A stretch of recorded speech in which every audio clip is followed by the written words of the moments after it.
저는 웃음에 대해서 생각하면서 예수 믿으면 이 웃음꽃이 좀 펴야 되는데 웃지 못하는 경우가 있습니다. 헬런 켈러라고 하는 사람은 설리반이라는 선생을 만나지 못했다면 그는 그 삼중고를 가지고 살아가는 자기 인생은 절대로 웃음을 짓지 못했을 겁니다. 송명희 시인도 마찬가지죠. 예수 그리스도를 만나지 못했다면 그가 어떻게 웃을 수 있을까? 웃지 못하는 인생을 살아갔을 확률이 되게 높습니다. 근데 오늘 본문에 기록되어 있는 최초의 믿음의 여인으로 결정하고 있는 사라도 마찬가지로 삼중고 이상의 어려움을 안고 인생을 살아갔었습니다.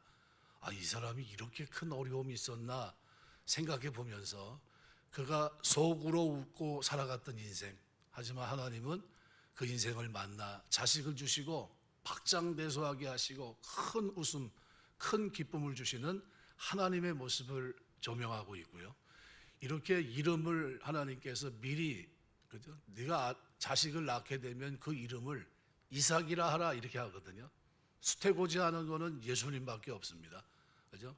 근데 예수님의 이 수태고지와 비교할 정도로 너무나도 멋있는 장면이 오늘 사라와의 만남 속에서의 그 말씀이 아닌가. 창세기 17장 19절에는 이렇게 표현합니다. 하나님이 이르시되 아니라 내 아내 사라가 내게 아들을 낳으리니 너는 그 이름을 이삭이라 하라. 내가 그와 내 언약을 세우리니 그의 후손에게 영원한 언약이 되리라. 이삭은 웃음이란 뜻입니다. 실제로 웃어보지 못한 인생을 살았던 사라에게 이 웃음을 하나님께서 선사하십니다. 진짜 웃음을 주신 거예요. 탈무드에서는 장사하는 사람들을 향해서 대인관계가 원만하지 못하면 절대로 가게 문을 열지 말라고 말합니다. 그래서 하는 말이 미소 짓는 법을 배우지 못했다면 가게 문을 열지 마라 그랬어요. 여러 장사를 하시는 분들은 유심히 들으셔야 됩니다. 제가 여기 이쪽에 목동 쪽에 짬뽕집을 한번 딱 가본 적이 있는데 둘이 싸우더라고요. 부모가 밥을 먹을 수가 없고 짬뽕을 시켰는데 짬뽕 전문으로 짬뽕을 시켜야 될 거 아니에요? 건더기가 없어. 그냥 풀만 잔뜩 있고 면만 있고 거기에 뭐가 좀 있어야 됩니까? 해물이 좀 잔뜩 들어가서 먹는 맛이 있어야 되는데 그게 없더라고요. 그래서 속으로 이렇게 어서 생각했냐면 다시는 오지 말라 그러는구나. 다시는 안 갑니다. 왜요? 그 짬뽕집은 둘이 싸워서 기분이 별로 안 좋고 소화가 안 될 것 같고, 근데 소화는 잘 되겠더라고요. 왜냐면 건덕지가 없으니까 소화는 잘 시키겠어요. 그래서 그런 대로 괜찮겠다 싶었는데 분위기가 영 아니에요. 먹는 분위기가. 뭐가 사라졌냐면 그 짬뽕집에 웃음이 사라졌어요. 웃음. 그러니까 가고 싶지가 않아요. 하나님은 굉장히 조크가 있고 여유로우신 분입니다. 그래서 성경을 유심히 보시면 여러분이 가장 인생에 있어서 예수님의 가장 하이라이트는 어딜까요? 이제 십자가를 지러 가시는 장면이에요. 그런데 그 십자가를 지러 가시는 위풍당당한 그 모습을 한번 생각해 보세요. 어떤 모습입니까? 백마를 타고, 그죠? 앞에서 길을 탁 트면서 왕이 가신다 하면서 노래하면서 막 호산나 찬송을 부르고 그 군중들이 막 따라가고 그런 모습을 우리가 생각할 수 있는데, 그런데 어때요? 이상하게도 조그만 나귀 새끼를 타고 조랑말이죠. 조랑말을 타고 그 위에 옷을 깔고 그리고 예루살렘을 향해 가는데 종려나무 가지를 꺾어 바닥에 깔고 그 모습을 유심히 보면 어떤 모습입니까? 우스꽝스러운 모습이에요. 또 하나님의 아들이 최초 이 땅에 오셨을 때 말 구유에 태어나셨다. 얼마나 우스꽝스러운 모습입니까? 권력자의 입장에서 보면 누가 왕이 어디서 태어났다고? 집안도 없고 뭐 아무것도 없어. 여관도 아니고 뭐 동물이 태어나는 곳에서 왕의 말도 안 되는 얘기죠. 그렇게 우스꽝스러운 탄생이 예수님의 탄생입니다. 산상설교를 보면 예수님은 말씀 속에서도 좀 웃음이 나는 이런 이야기들을 많이 하십니다. 마태복음 7장 6절에 보면 거룩한 것을 개에게 주지 말며 너희 진주를 돼지 앞에 던지지 말라. 그들이 그것을 발로 밟고 돌이켜 너희를 찢어 상하게 할까 염려함이라. 진주를 돼지 앞에 던지지 말아라. 굉장히 의미를 생각해 보면, 그죠? 돼지 앞에 진주를 던지고 있는 그거 얼마나 우스꽝스러운 모습입니까? 그 모습을 생각하게 합니다. 마태복음 7장 3절 5절에는 또 이렇게 말합니다.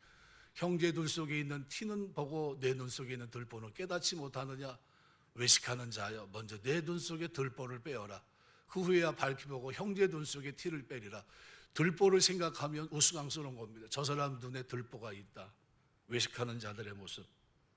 또 하루 살리는 걸러내고 낙타는 삼키는 자로 묘사하고 있습니다. 그러니까 예수님은 이 유머스러운 이런 풍자와 위트, 이걸 가지고 순간순간 재치 있게 급소를 찌르고 때로는 그 자리를 피하시는 모습을 보여줍니다. 넉넉한 웃음을 몰고 다니셨던 분입니다. 그래서 천국의 상급을 말씀하실 때도 누가는 6장 21절에서 그렇게 표현합니다. 지금 줄인 자는 복이 있나니 너희가 배부름을 얻을 것이요, 지금 우는 자는 복이 있나니 너희가 웃을 것이며.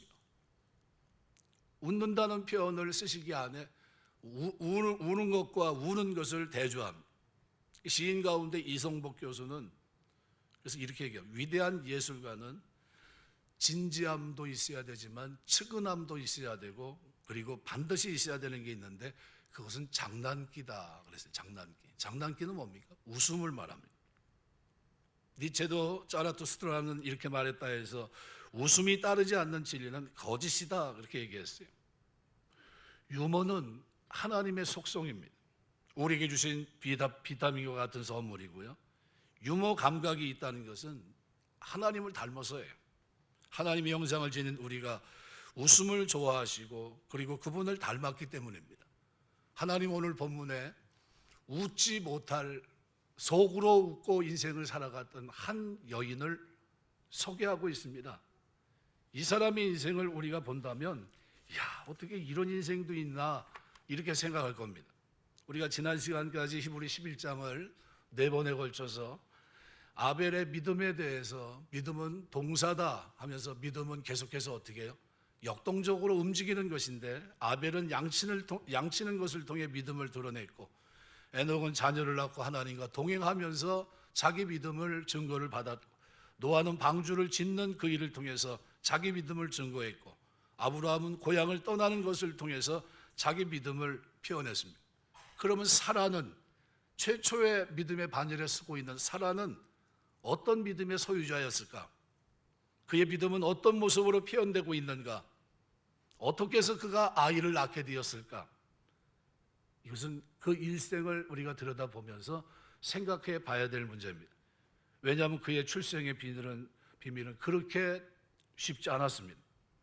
여러분, 우리가 살면서 남자들이 더 오래 사는 경우는 특이한 경우입니다. 그죠? 대부분 사회생활을 하면서 스트레스를 많이 받기 때문에 남자들이 단명을 하고 여자들이 조금 더 오래 삽니다. 그죠? 저희 집사람도 누누이 저한테 강조합니다. 먼저 가라고 내가 보내주고 갈 테니까. 그래서 제가 먼저 가는 거로 제가 알고 있습니다. 내가 가야 되는구나 먼저. 그래서 내가 꼭 내가 먼저 가야 되냐 그랬더니 그렇다고 그러더라고요. 그러냐고. 그래서 바꿀 수가 없냐 그랬더니 잘 안 바뀔 것 같다 그러더라고요. 예, 그런 겁니다. 잘 아세요, 순서는. 순서는 거의 남자가 먼저 갑니다. 근데 독특하게 이 집은 여자가 먼저 가요. 아브라함은 175세까지 살았는데 여자는 127세까지 삽니다. 뭐 이유가 있겠죠. 제가 볼 때는 엄청난 스트레스를 받으며 인생을 살아갑니다. 창세기 23장 1절 보면 그 연수를 그렇게 말해요. 사라가 127세를 살았으니 이것이 곧 사라의 누린 횟수라. 너무 짧죠, 아브라함에 비하면. 그런데 이 사라를 조명할 때 믿음과 관련해서 딱 한 가지 사건만 소개합니다. 바로 아이를 낳은 사건입니다. 오늘 11장 11절은 이렇게 표현합니다. 믿음으로 사라 자신도 나이가 많아 단산하였으나 잉태할 수 있는 힘을 얻었으니 이는 약속하신 일을 미쁘신 줄 알았음이라. 이렇게 표현합니다. 이 한 절을 통해서 히브리서는 기록하고 있어요. 사라는 아이를 낳지 못했습니다. 그런데 그가 아이를 낳았고 이 사건을 믿음과 결부시킵니다. 이 사건을 통해 참된 믿음은, 기적이 나타나는 믿음은 어떤 것인지를 설명하고 있습니다. 근데 유의해야 될 문맥이 있는데 그것은 잉태할 수 있는 힘을 얻었다는 거죠. 문제는 잉태할 수 있는 힘을 어떻게 공급받았느냐 하는 거죠. 힘이 공급되는 과정의 매개체가 무엇이냐는 거죠. 이런 의문을 가지고 창세기에 들어가서 아브라함과 그리고 사라의 기록을 보면 창세기 18장에 보면 아브라함이 부지중의 천사를 접대하는 현장이 소개되고 있습니다. 이 천사를 부지중에 접대하는 이 현장은 히브리서 기자도 소개합니다. 그래서 히브리 13장 2절을 보면 손님 대접하기를 잊지 말라. 이로써 부지중에 천사들 대접한 이들이 있었느니라. 이 접대 과정을 유심히 보면요, 창세기 18장에 보면 2절에 사라보다도 아브라함이 되게 분주합니다. 그래서 18장 2절 보면 눈을 들어 본즉 누가 본 겁니까? 아브라함이 봤습니다. 사람 셋이 맞은편에 서 있는지라 그가 그들을 보자 곧 장막문에서 달려나가 영접하며 몸을 땅에 굽혀. 누가 하고 있는 겁니까? 아브라함이에요. 달려나가 영접하며 몸을 땅에 굽혀. 6절을 보면요, 아브라함이 급히 장막으로 가서 사라에게 이르되 속히 고운 가루 세 세알을 가져다가 반죽하여 떡을 만들라 이렇게 명령하고, 아브라함은 또 가축돼 있는 곳으로 달려가 기름지고 좋은 송아지를 잡아 하인들에게 주니 그가 급히 요리한지라. 누가 바쁩니까? 아브라함이 바빠요. 이렇게 저렇게 분주합니다. 그래서 요리까지 해요. 근데 그 과정에서 한가한 사람이 있습니다. 그게 누구죠? 사라입니다. 얼굴조차 내비치지 않아요. 그래서 9절에 보면 세 사람이 물어봅니다. 내 아내 사라가 어디 있느냐? 내 아내 사라가 어디 있느냐? 대답하되 장막에 있나이다. 아내는 지금 장막에 있습니다. 장막 안에 몸을 숨긴 채 문을 귀에 대고 문에 귀를 대고 바깥 동정을, 그리고 안에서 무슨 얘기를 하나 지금 살펴보고 있는 겁니다. 어떤 모습일까요? 귀를 쫑긋 세우고 어떤 대화를 주고받는가 아마 엿들었을 겁니다. 창세기 18장 10절은 이렇게 표현합니다. 그가 이르시되 내년 이맘때 내가 반드시 내게로 돌아오리니 내 아내 사라에게 아들이 있으리라 하니시. 사라가 그 뒤 장막문에서 들었더라. 깜짝 놀란 소식을 듣습니다. 너에게 아들을 준다는 거예요. 근데 지금까지 그는 어때요? 소극적인 사람입니다. 남들 앞에 드러날 수 없고 극히 꺼리고 주저하고 이런 모습이에요. 왜 그랬을까요? 인생의 여정 속에 그의 얼굴 표정 속에는 어두움이 잔뜩 덮여 있습니다. 웃음소리를 낼 수 없을 정도로 웃는다면 쓴웃음, 이것이 그의 트레이드 마크입니다. 근데 세월 속에서 그는 이런 모습 속에 살아갑니다. 도대체 이유가 뭘까요? 그 이유를 알기 위해서는 그 사라가 가지고 있는 개인적인 가정사를 좀 추적해 봐야 됩니다. 우선 그의 부모는 누굴까? 이 질문을 딱 던지면 성경 기자는 누구다라고 단정을 지을 수 없을 정도로 두 가지 견해로 바뀝니다. 첫 번째는 사라의 아버지가 데라였을 거다라는 견해를 가진 성경학자들이 있어요. 근거는 아브라함의 이복 누이였기 때문이다. 창세기 20장 12절 보면 또 그는 정말로 나의 이복 누이로서 내 아내가 되었음이니라. 이복 누이는 뭘 얘기하죠? 아브라함과 아버지가 같고 어머니가 다른 그런 관계가 이복 누이입니다. 그러니까 아브라함이 친혈육 그와 결혼했다 이런 얘기입니다.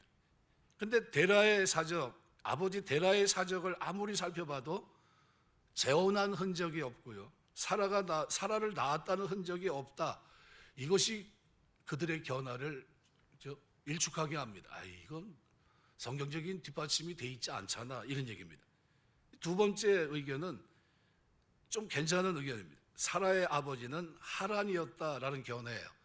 창세기 11장 29절에 보면 아브라함과 나홀의 장가 들었으니 아브라함의 아내의 이름은 사레며 나홀의 아내의 이름은 밀가니 하란의 딸이요 하란은 밀가의 아버지며 또 이스가의 아버지더라 이렇게 얘기합니다. 이 문맥상 사레와 밀가가 하란의 딸으로 볼 수 있다는 겁니다. 그렇다면 사레는 아브라함의 조카가 됩니다. 이 견해에도 무게중심을 두는 것은 사라라고 하는 여인이 성경에서 차지하는 비중이 대단히 큰데도 불구하고 별로 중요치도 않은 밀가의 아버지를 밝히면서 사라의 부모를 밝히지 않을 리가 없기 때문이라는 거죠. 또 이복누이라고 얘기했는데 당신은 촌수에 대해서 지금처럼 칼로 자르듯이 자르는 그런 촌수가 아닌 겁니다. 그래서 조카도 이복누이라고 부를 수 있지 않았나 이런 생각을 합니다. 근데 이 생각이 제 생각이 아니라요. 이 생각이 루터나 칼빈의 생각이고 케일 랑게라고 하는 신학자들의 생각입니다. 이것이 거의 맞다는 거죠. 굳이 이 부분을 짚고 넘어가는 이유는 사라가 아브라함의 이복누이가 되었든지 조카였든지 간에 대단히 힘든 성장기를 그가 보냈다는 겁니다. 어떤 성장기? 그가 이복누이였다면 성장기에 받을 서러움이 적지 않았을 겁니다. 이삭과 이스마엘의 관계를 생각해 보세요. 이복 형제였던 얼마나 서러움을 많이 당했고 결국은 어린 시절 쫓아냅니다.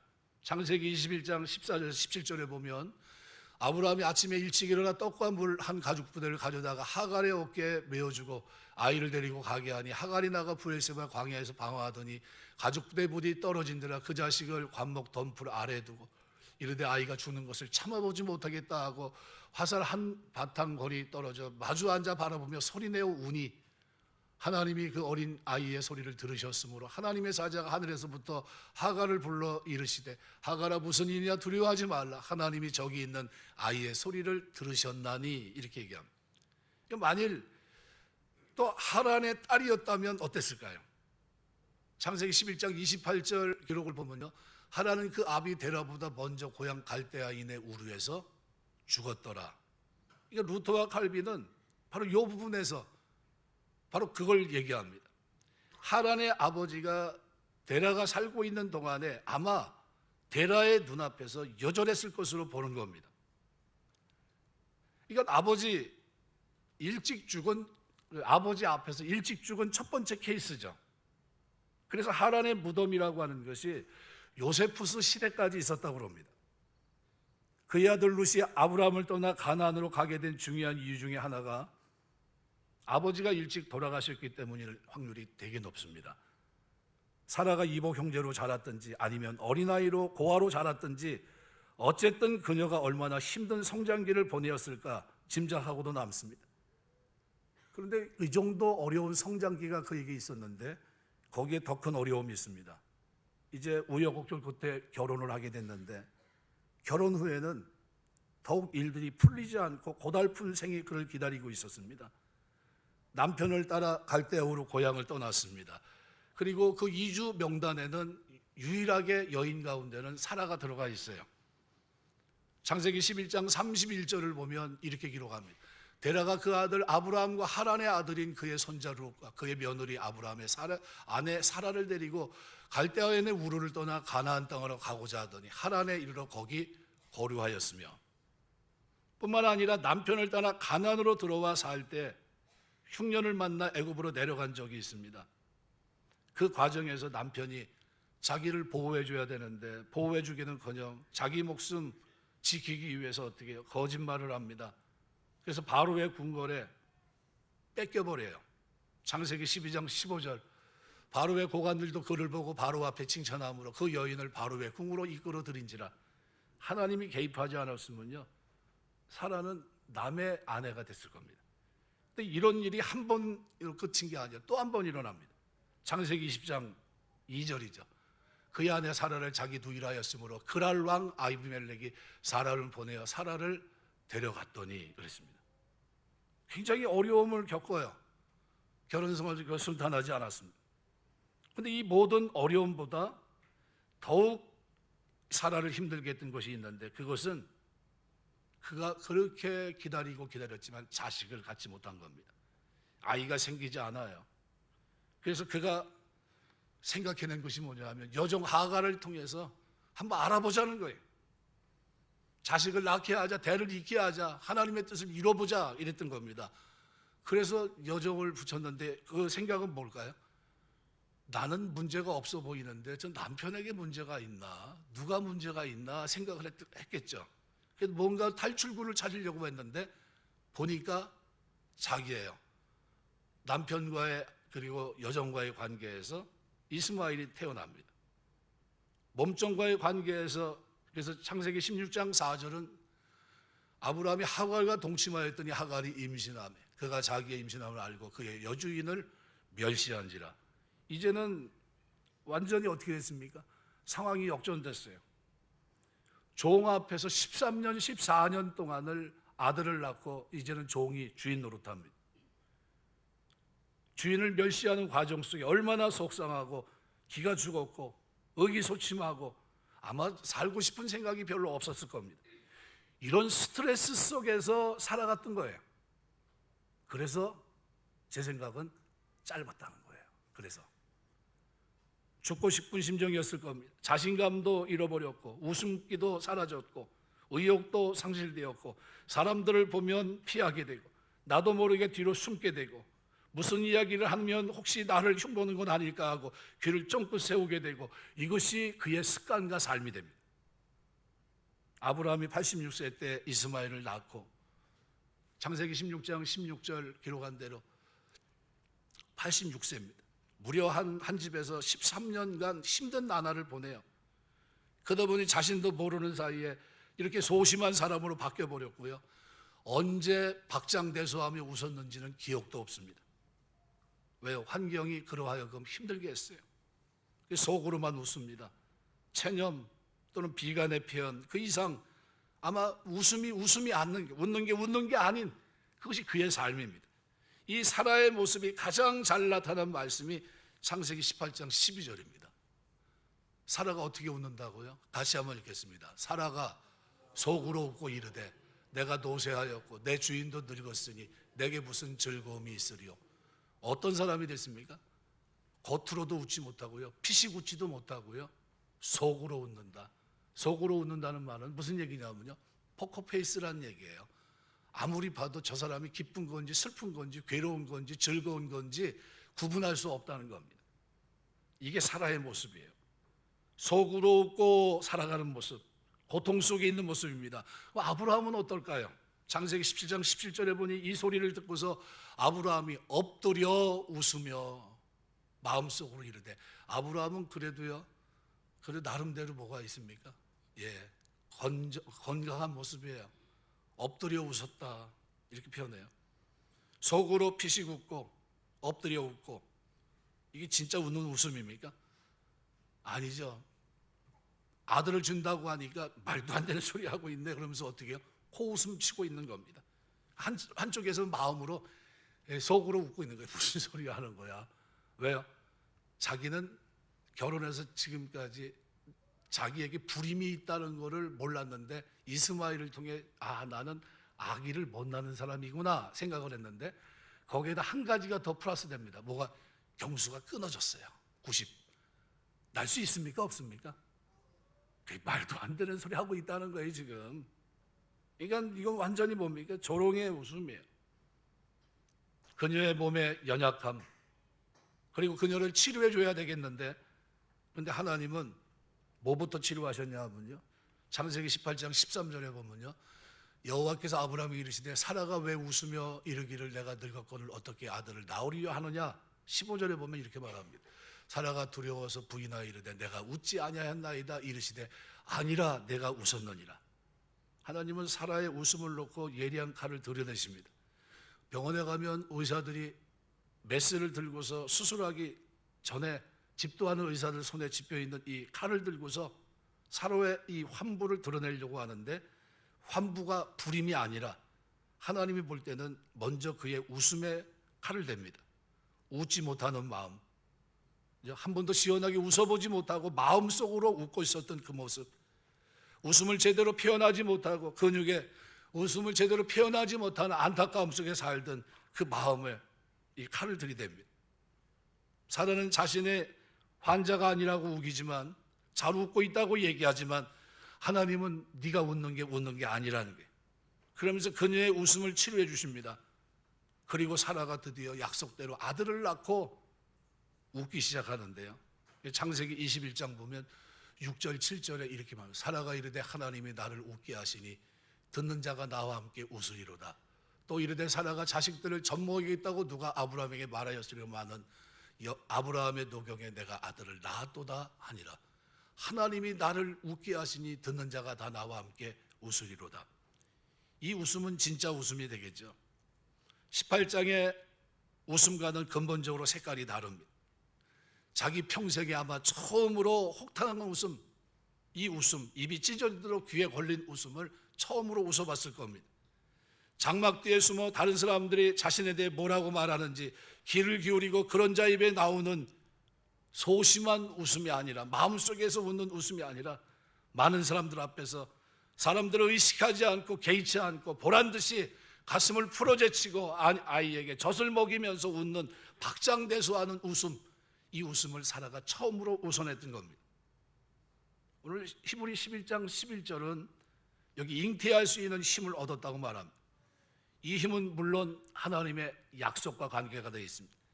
하나님이 잉태할 수 있는 힘을 주십니다. 그렇게 나이 많은 상태에서 아이를 낳을 수 있었다. 히브리 11장 11절은 창세기 21장 6절 말씀과 비교해 봐야 됩니다. 사라가 이르되 하나님이 나를 웃게 하시니 듣는 자가 나와 함께 웃으리로다.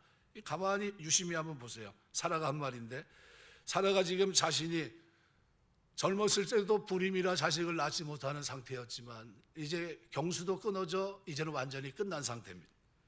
그런데 노경에 낳은 아기를 가슴에 품고 그 말을 합니다. 그런데 그 말이 사라가 이르되 하나님이 나를 자식을 낳게 하시니라고 얘기하지 않고요, 하나님이 나를 웃게 하시니 듣는 자가 다 나와 함께 웃으리로다 이렇게 얘기합니다. 웃게 하신다. 왜 이렇게 얘기했을까요? 하나님이 이 사라의 잉태치 못함을 치료하지 않았습니다. 하나님 먼저 칼을 들이댄 것은 그녀의 웃음을 먼저 치료하신 겁니다. 비웃음, 허탈한 웃음, 내색하지 못하고 어떻게요? 가슴으로 웃고 있었던 그 웃음, 속으로 웃고 있었던 이 웃음을 치료하셨던 겁니다. 그녀의 잉태치 못했던 육적인 부분까지 자연적으로 치료할 수 있도록 하나님 먼저 그 마음을 건드셨어요. 사무엘상에 보면 한나가 등장합니다. 웃을 수 없는 여인이에요. 매년 올라가서 성막에 올라가서 하나님 앞에 울고 통곡합니다. 그런데 어느 날 제사장을 통해서 너에게 하나님이 자식을 줄 거야 라는 얘기를 듣고서 그가 돌아갑니다. 그리고 다시는 얼굴에 수심이 없고 평안한 가운데 살아갑니다. 그리고 사무엘 아들을 낳고 서원한 대로 아들을 드리는 장면이 성경에 기록이 되어 있습니다. 믿음은 웃음으로 표현됩니다. 믿는 사람은 웃게 돼 있어요. 우리가 신앙생활하면서 이 믿음은 그 얼굴에 잘 나타나요. 우리가 슬픔 속에 저녁에는 울음이 기숙할지라도 아침에는 기쁨이 오리라 하신 대로 우리 주님은 우리가 이 땅에 와서 내가 어떤 고통에 있든지 웃게 하시는 분입니다. 기쁨으로 회복시키는 분이에요. 그래서 요한복음은 제일 먼저 복음을 누가 받아들이고 있습니까? 수가성 여인이에요. 4번 실패했습니다. 지금 남편도 자기 남편이 아니에요. 그런데 그가 누구를 만납니까? 기쁨의 근원이 되시는 그리스도, 예배의 근원이 되신 그리스도를 그가 메시아를 경험하면서 그가 물동이를 이기고 지고 왔다가 그것을 버려두고 가면서 내가 메시아를 만났다 하면서 기쁨이 큰 기쁨을 경험하는 모습으로 성경은 요한은 기록하고 있습니다. 얼굴이 해같이 빛나는 모습이에요. 그래서 사도행전 6장 15절에 보면 스데반 집사가 공회 중에 얼굴을 보니까 얼굴이 천사의 얼굴과 같았다 그랬어요. 날아오는 돌덩이 앞에서도 그는 웃음과 기쁨을 잃어버리지 않았던 거죠. 출애굽기 34장의 30절에 모세는 하나님을 만났을 때 진정한 기쁨이 회복이 됩니다. 40일 동안 음식을 먹지 못했으나 얼굴은 하늘의 광채와 같이 빛을 발했고요, 그 광채를 보는 사람들이 그에게 가까이 하기를 두려울 정도로 그는 얼굴이 환했습니다. 기쁨이 충만해요. 마태복음 11장 2절에 기록되어 있는 변화산의 예수님의 모습을 마태는 그렇게 기록합니다. 그들 앞에 변형되사 그 얼굴이 해같이 빛나며 옷이 빛과 같이 휘어졌더라. 기쁨이 충만한 모습이에요. 이제 엑스호도스, 이제는 새롭고 산 길을 위해 십자가를 지러 가시는 주님의 얼굴의 모습은 어떤 모습입니까? 환한 모습이에요. 기쁨이 충만한 모습이에요. 그 앞에 있는 영원한 즐거움을 위하여 부끄러움을 개의치 않고 가실 수 있었던 그 모습입니다. 얼굴이 해같이 빛나며 옷이 휘어졌습니다. 왜 그렇습니까? 믿음이 있기 때문이죠. 그냥 웃는 것도 약간의 유익이 있지만 그러나 믿음에서 출발한 웃음은 범사에 유익합니다. 그래서 시편을 보면요, 다윗의 웃는 웃음이 바로 그 웃음이에요. 10년간 도망자의 생활을 3,000명을 데리고 나를 죽이겠다고 쫓아다닙니다. 기껏해야 강원도만한 그 땅에서 피할 데도 없는 광야 사막에서 오가면서 그는 날마다 힘든 생활을 살아갑니다. 그런데 그의 기도문을 가만히 들여다보면요, 처음에는 울상이었는데 나중에는 어떤 모습입니까? 기쁨이 충만한 모습이에요. 이번에도 하나님이 나를 도우실 것이고, 이번에도 하나님이 나를 지키실 것이고, 이번에도 하나님은 나의 힘이 되실 것이고, 이거를 그가 경험합니다. 그러면서 그의 얼굴빛이 달라져요. 처음에는 울상이었고, 처음에는 슬픔에 잠겨있던 자신 나중에 어떻게 하나님을 노래합니다. 나를 도우신 하나님, 나를 이기게 하신 하나님, 나를 승리하게 하신 하나님, 나를 노래하게 하신 하나님을 그가 노래하면서 기쁨이 충만한 모습으로 반환됩니다. 전환돼요. 그리고 그가 약속을 합니다. 하나님, 내가 이제는 이렇게 살겠습니다. 하나님, 나를 건져주셨으니 내가 주께서 나를 건지신 이것을 많은 사람들로 알게 하겠습니다.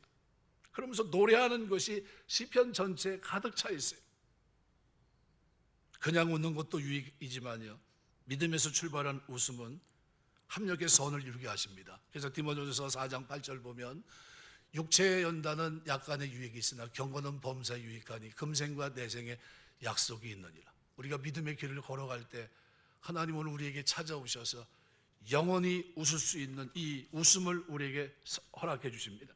믿음을 회복하는 것은 웃음을 되찾는 것과 같아요. 그래서 우리는 자꾸 뭘 봐야 되냐면요, 우리 거울을 자꾸 쳐다봐야 돼요. 나에게 진짜 주님을 만났기 때문에, 복음을 접했기 때문에 나에게 이 기쁨이 있는지, 이 얼굴이 환해졌는지, 내 얼굴에 믿음이 묻어나고 있는지. 믿음은 반드시 뭐로 표현됩니까? 웃음이, 막혔던 웃음이 터져나오게 돼 있어요. 하나님이 인정하는 믿음은 웃음으로 표현됩니다. 믿음은 웃는 거예요. 사라가 이 웃음을 되찾았을 때 아이를 낳았듯이, 기적을 맛보았듯이 하나님을 우리의 웃는 이 웃음이 슬픔 속에 잠겨있는 웃음이 아니라 이 웃음을 통해 믿음이 회복되기를 하나님은 원하십니다. 그래서 이 믿음 회복의 첫 단추가 이는 약속하신 일을 미쁘신 줄 알미라. 헤게오마이라는 말은 믿었다는 얘기입니다. 하나님이 약속하신 것을 반드시 이루실 것이라는 믿음이 그에게 딱 생기는 순간 그에게 뭐가요? 웃음이 시작됐다는 겁니다. 이 장면을 가장 리얼하게 소개하고 있는 것이 로마서 4장입니다. 4장 19절에 보면 이렇게 표현해요.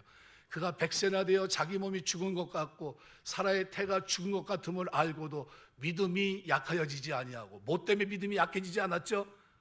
세 천사 가운데 하나가 그런 얘기를 합니다. 너에게 자식을 줄 거다. 그 이름을 이삭이라 하라. 웃음이라 하라.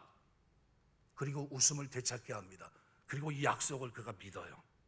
그리고 20절 21절 보면 믿음이 없어 하나님의 약속을 의심하지 않고 믿음으로 견고하여져서 하나님께 영광을 돌리며 약속하신 그것을 또한 능히 이루실 줄을 확신하였으니.